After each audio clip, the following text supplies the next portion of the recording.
be a nobody without it. I went along because that's what I did in my younger years. I went along. Grandma Lois especially insisted I endure the week of rush. She'd gone through it years earlier at the same college, and move into one of the white mansions on the hill with musty furniture and narrow beds, single-paned windows we leaned out of to smoke our first cigarettes.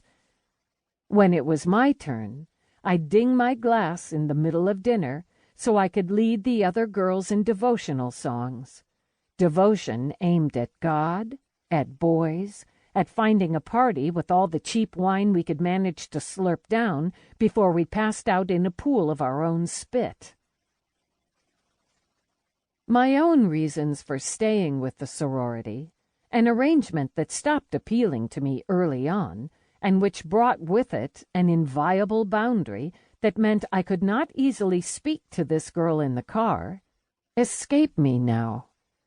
The lesson, I suppose, was to learn to stick with your own.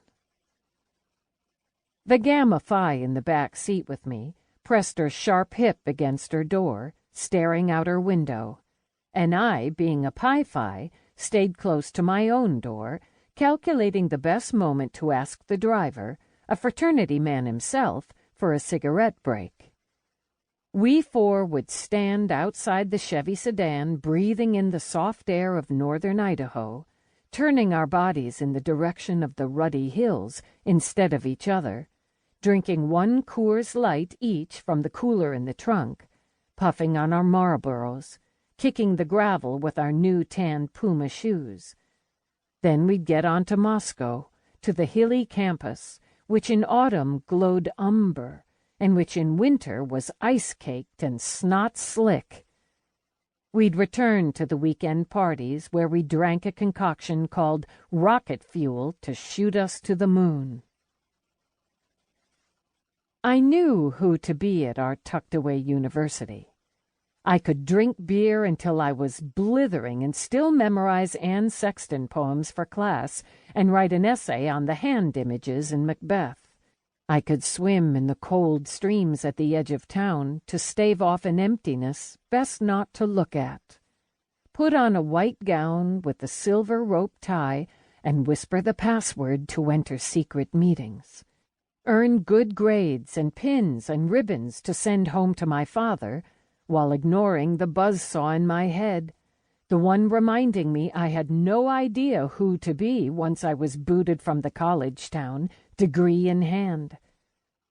I ignored a thrum, the one that insisted I'd be settled in Idaho only if I found a man, get married, have children, focus on domesticity, become one of those women who typed her husband's manuscripts or kept accounts for his business, women who left their babies with a sitter for an hour each day so they could take a quick run, slipping on coordinated jogging outfits and pumping over hills until their bodies were shaped like arrows pointed nowhere.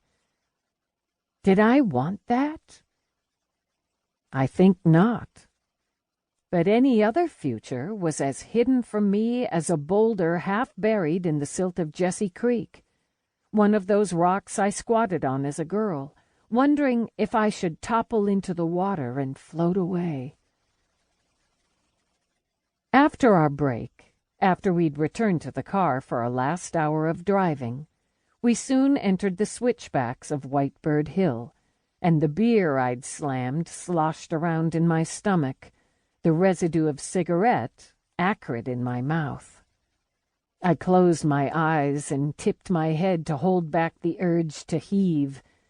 I'd lived in the state since the day of my birth, but it turns out a heritage of mountain living isn't enough. My belly has not dealt well, not ever, with the switchbacks you must endure if you want to go anywhere in the West. The best I could do on the late August afternoon was breathe deep, swallow the first spurt of bile at the back of my mouth, and remind myself of the flatter landscape ahead. Over the last pass was calmer ground, the variations of yellow, the textures, the subtle relief of the stretch of land called